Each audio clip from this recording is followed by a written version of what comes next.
Ça a été un peu mon itinéraire personnel. Déjà à Dakar, je me suis intéressé aux premières formules d'association des territoires et pays d'Afrique à la communauté européenne et par conséquent, je me suis intéressé aussi aux toutes premières conventions qui ont été conclues, qui étaient les conventions dites de Yaoundé à l'époque. Ils sont devenus par la suite, avec l'élargissement au Royaume-Uni de la communauté européenne, qui sont devenues les conventions de Lomé. Il y a eu là un véritable système, je dirais, euro-africain, qui était très structuré, qui potentiellement était très riche et appelait beaucoup de développement. Pourquoi? Parce que la convention de Lomé obéissait elle-même à une sorte de fédéralisme fonctionnel, c'est-à-dire qu'elle était revue et corrigée tous les 5 ans, de manière régulière. On offrait à ce moment-là aux pays ACP, Afrique, Caraïbes, Pacifique, donc les Africains d'abord, les plus nombreux, les plus proches de nous, on offrait des développements sur 2 domaines, le domaine des échanges et le domaine de la coopération. Parce que l'Union européenne a procédé de manière très classique, la communauté européenne, pour avoir de bonnes relations avec les pays en voie de développement qu'étaient ces pays africains ou ces pays ACP, elle s'est arrangée pour conjuguer à la fois un certain type de relations commerciales et des relations de coopération, disons, aide au développement. On aime mieux parler de coopération, mais l'ancien terme, c'est un peu aide au développement.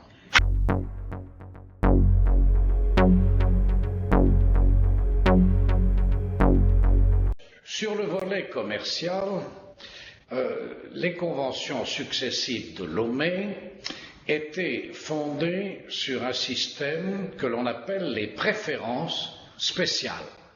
Préférences spéciales, c'est-à-dire des préférences spécialement accordées par l'Union, la communauté européenne aujourd'hui, l'Union, aux pays ACP, et c'était des préférences non seulement spéciales, mais c'était des préférences sans réciprocité, c'est-à-dire que les pays ACP n'étaient pas obligés d'appliquer la réciprocité au profit des États de la communauté économique européenne.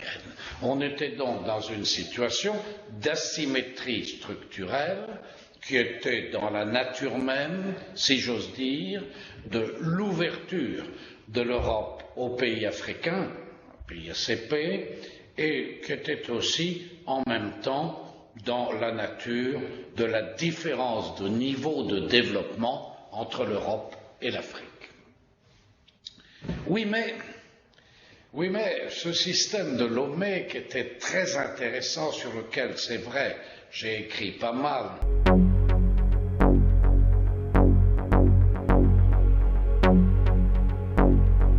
Ce système de Lomé posait un problème de légalité internationale. C'est-à-dire qu'on n'était pas du tout assuré, que Lomé était conforme aux règles du GATT, General Agreement on Tariff and Trade. L'article 24 notamment du GATT prévoit des hypothèses de préférence spéciale, de dérogation à la réciprocité, dans 2 cas, des unions douanières et des zones de libre-échange.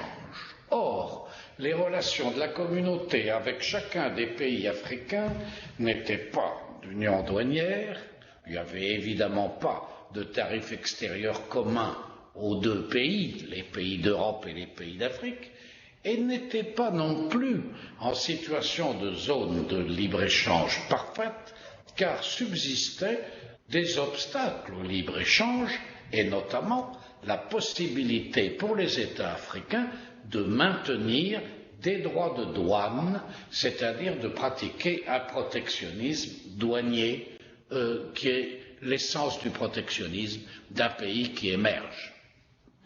J'ajoute ici que les États issus de la colonisation, les États indépendants et les États d'Afrique, ne vivaient pas au départ sur leurs propres impôts, qui étaient insuffisants, mais vivaient sur les droits de douane, c'est-à-dire sur les droits d'entrée ou accessoirement de sortie, entrée des produits finis qui venaient d'Europe et d'ailleurs, sortie de leurs produits nationaux, notamment les produits tropicaux. C'était ça qui nourrissait le budget de l'État. Au départ, aux 2/3, aux 3/4, parfois aux 9/10. Pourquoi en était-il ainsi? Mais parce qu'il n'y avait pas encore un développement suffisant pour que l'impôt sur la croissance, l'investissement, l'industrie, l'agriculture interne puisse rapporter suffisamment à l'État africain. Autrement dit, l'État africain était dépendant du marché mondial à cet égard. Cette dépendance a été théorisée par certains économistes, Gaëtan de Bernis et d'autres. C'est un problème tout à fait intéressant. Oui, mais comme personne n'a pu répondre clairement à la question de savoir si les conventions de Lomé étaient ou non conformes au GATT à son article 24, il a fallu organiser à un moment donné des dérogations. On est convenu à ce moment-là au niveau du GATT que les partenaires de Lomé bénéficieraient d'une dérogation jusqu'à la fin de la convention de Lomé. Une dérogation pour plusieurs années.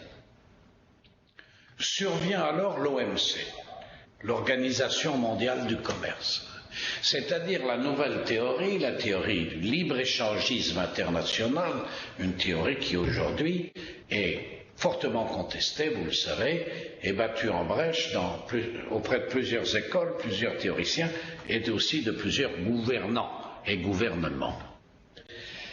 L'OMC imposait de revoir les conventions de Lomé. Elle devait se plier à la nouvelle légalité internationale qu'est la légalité OMC.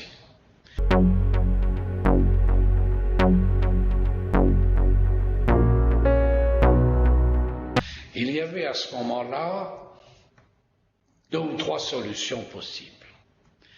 La solution que préféraient les États africains et les ACP en général, bien sûr, c'était le statu quo. C'était le maintien de préférences spéciales sans réciprocité. C'était bon pour leurs recettes douanières, c'était bon pour leur commerce extérieur. Oui, mais désormais avec l'OMC, ce type de dérogation est révisable tous les ans. C'est-à-dire qu'il aurait fallu demander une dérogation chaque année à l'OMC pour maintenir le système de Lomé. Autrement dit, le système de Lomé était frappé de précarité annuelle. Il courait un risque, c'était un risque d'écartèlement et de mise à l'écart à la fin de l'année. Donc les pays ACP, quoique très attachés à Lomé, ont compris qu'ils étaient obligés de l'abandonner. La deuxième possibilité, c'était assez adroit, c'était de dire on va appliquer aux pays ACP un système que la communauté puis l'Union européenne applique déjà à d'autres pays en développement, le système des SPG, c'est-à-dire le système des préférences généralisées. SPG, système des préférences généralisées, qui aurait eu pour effet de noyer un peu dans l'ensemble des pays en développement ou des pays émergents, les États ACP et notamment la spécificité de la relation Europe-ACP. C'était en fait la thèse un peu anglaise, qui aime bien le commerce à l'échelle mondiale, on le sait, et aujourd'hui, dans le contexte du Brexit, on voit réapparaître un peu certains de ces thèmes de la pensée anglaise. Alors, certains pays ACP, pas très nombreux, professaient aussi qu'on pouvait jouer le système des préférences généralisées. Je pense à un pays puissant et pétrolier comme le Nigeria, mais le Nigeria, étant donné son volume et sa puissance pétrolière, se situe, je dirais, très en marge des autres ACP. Il est dans une situation tout à fait particulière. Alors il a fallu trouver une tierce solution. La troisième solution, ça a été la conclusion d'accords entre l'Union européenne et des pays ACP.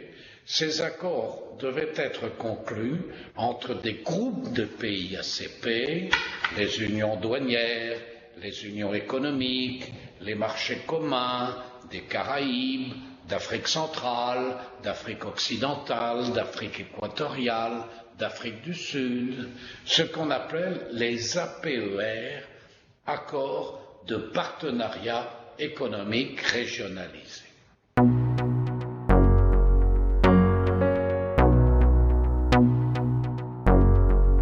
Le bilan n'est pas très positif. D'abord, ils sont difficiles à négocier parce que l'Union européenne ne trouve pas en face d'elle des partenaires vraiment unis et homogènes à l'intérieur de chaque union ou marché commun africain, Caraïbes ou autre, ou Pacifique. Il y a des disparités assez graves entre ces pays et ils n'ont pas fait leur propre unification économique. Ils sont toujours à la recherche de cette unification. Elle se fait lentement, leurs productions sont souvent concurrentes, il n'y a pas complémentarité des productions, mais souvent concurrence des productions. C'est l'effet de la géographie, notamment de cette géographie économique tropicale qui caractérise ces pays. Alors, on a été obligé de dire, eh bien, on va passer des accords avec les pays individuellement. Ce sont des APE, accords de partenariat économique, l'idée de partenariat économique régionalisé étant alors écartée. Alors, processus, il est en cours, processus extrêmement lent, beaucoup de controverses. Les pays ACP ne sont pas prêts à renoncer comme ça à leurs recettes douanières, ne sont pas prêts à s'en remettre comme ça uniquement à leurs impôts intérieurs ou impôts sur la consommation, type TVA, etc. Il en découle des discussions extrêmement longues, extrêmement complexes, très aléatoires entre l'Union européenne et chacun des pays ACP. Il y a quelques unités qui ont réussi, par exemple les pays Caraïbes ont réussi à faire leur unité régionale face à l'Union européenne, mais il n'y en a pas beaucoup. Donc il y a là aussi, au total, à l'heure actuelle, une crise de la relation juridico-économique entre l'Europe et les ACP. C'est une crise de plus. C'est une crise qui traduit les grandes difficultés du monde actuel, à savoir, bien entendu, la contestation du libre-échangisme et du libre-échange et les très grandes difficultés de développement d'un certain nombre de ces pays partenaires de l'Union.